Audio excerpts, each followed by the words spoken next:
John Dramani Mahama.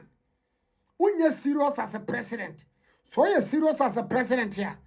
Wo my yanchi untumi na kanchira me ameti say untumi ewo man in the mining company certificate oni krata na obi mane. Me ba cho NDC for mo boa. Omni we etum futuro gu Ghana for ani. Say be a Ghana for nyina attention make say untumi na galamsey. Me why NDC ni momo me galamsey. Bese mbusa John Dramani Mahama say eye ababa wo ya ye frɛ no Joanna Jan a o ye kachayire eno no 2025 ya na Dramama wa ba muma na award o ye galamsey na so ye galamsey edi enti na muma na award Joanna Jan no me ba cho money company eye galamsey no ya na say money company ababa wo ye to so biem ya mi me pam cho wo fahene ya mi watimuram en wo ye galamsey adana Dramama mun stop ya me mu ye galamsey no muni mu ye galamsey NDC for ana NDC DC for nyina mu ye galamsey wa Ashanti region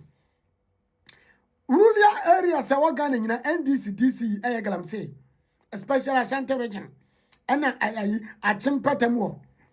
me bam chow de toso biem NDC cha Dramama wa adwene mu me kira say any ese stop galamsey China ni bia oba Ghana Ibang chow visa na China for the bagana. Ghana ni ko China oje visa. China ni bagana oje visa. Dia visa no riba. Working visa. Iba cho working permit. Iba cho working permit bia wo under regulations ye de adwuma. Dia working visa eno mo de bae. Omo de ba so mo ba bia adwuma. Anase aban no ma omo se eje wo mo document anase ibang cho migration form wo Ghana. Obi ba Ghana me pa cho krata na ode ba no adwuma bai anase sika sa no so che o man se ode ba bi adwuma e adwuma bai no mu ba bi eno ne ade a me pese mbusa Ghana ban any immigration officers me bam cho salata ni anase obi ba Ghana mo me pa cho obe bi adwuma ade krata na ode adwuma Ghana wei ayo ma bi a Ghana empanifo mu ade ma ade positions no mo adwene wo form mo adwene e wo form munim se de sichichi kro ena munim de friend leadership eno ntina mo bre as a leaders enka China ni ba Ghana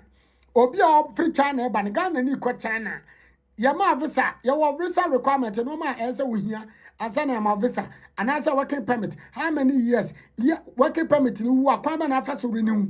ni nyina nka ban so obo so stop galamsey obo check ho ban cho ya chibokin na ni no galamsey ade amra de ne fa so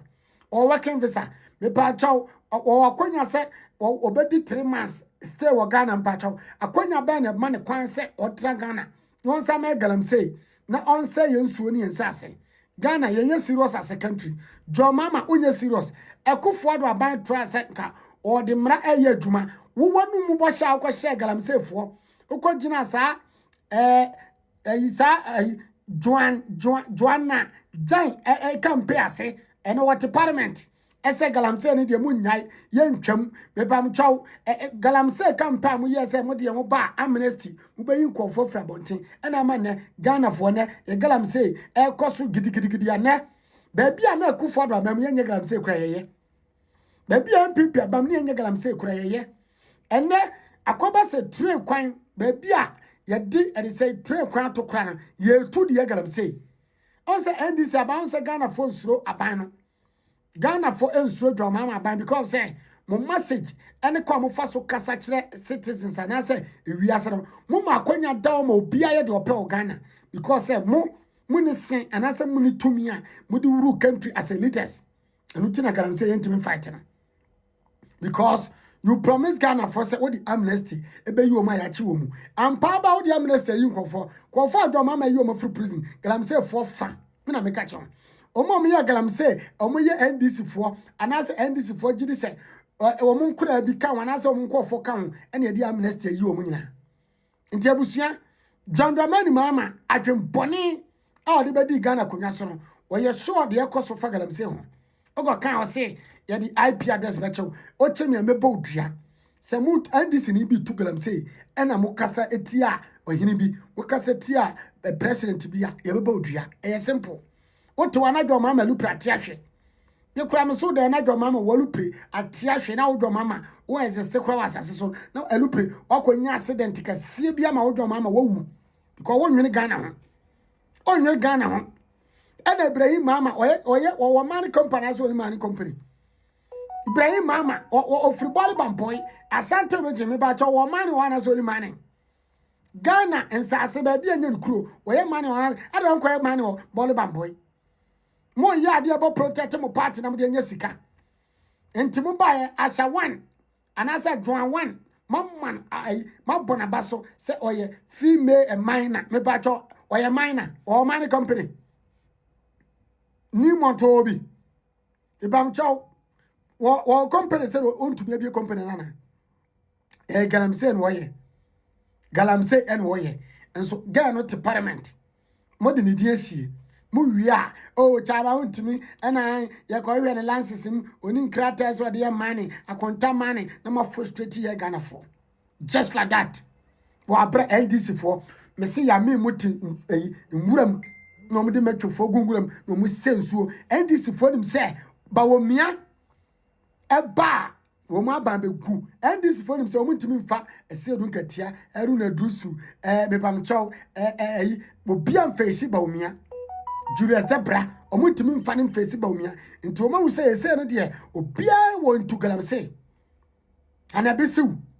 of course, I cannot shut the camera to so. And this is fighting Galamsey. Yes, so 2 billion. Now, Jessica, our site. Just like that. And I'm with Jimmy Ghana for. And the draw mama. So, I saw stop Galamsey and this Mr. President. I saw stop Galamsey, dear. Why didn't the Quamudia and I said, why didn't was wrong? And I said, why didn't Modua? The patch out. And my Ghana for this beam. The patch out. And my lance is beam. Em fanya small scale man. Me pa chow sa small scale man no o mani Galamsey for no. Do mama me pa chow ka kira yen for say mo yin bia ntena ho e mo obi mfa yere say minu akwa machine mo ma lances mo yin bia ntena mo obi mfa lances man krom e me se no so na sase ka sa kira Ghana for Galamsey so twa oyene no wo tumi so so bo nsase ene no so hu ban ka sa kira Ghana for na yente se wo dwo mama obeso stop Galamsey ne nhwade abusu a share video no ma omu it yesterday the president of Ghana John Dramani my excellency said chairman kutu monene nkasa adiamra kroni ni bia western region no apiafo now constituency chairman no na yile opese mo se de na yile ye DC for atwamponia twabla obo na kwa hu se ye tu Galamsey ntie ti yesterday the lance minister enani kire ya NDC chairman on the side mawe and national chairman asi adunketia mo constituency chairman the side mawe and Ashanti regional chairman anakosi chairman kutu no metie temia so unim ne pa one ne nkasa na mpanifo mo mesia no kwan because I say river of Fini be kire ya river of Fini and the wasi kwan no ya say recently ya forestry for agene machine yenu oba constituency so ne district so ba bia otu Galamsey because na ban na aba power yaba kromia fo nyina obi akasaba obi aso eso de nanim beba because almost djuma o di ni ha no ontia obi a politifo agu kwan so nyina wata obi a politifo agu kwan so nyina wata obi a politifo agu kwan so nyina wata obi a ufri kumase ba atwamamponu police barriers are more than 20 me no kasai ya try ya police barrier ya ba hwese police for say yensai aban kwan se utu Galamsey kwan hu sei SI NDC chairman kutu where constituency chairman person na yele mu ye ni DC na mo de man yele na hwadwuma o main road na hwede we aye tutu amena main road o it yesterday the president of Ghana John Dramani my excellency said chairman kutu monene nkasa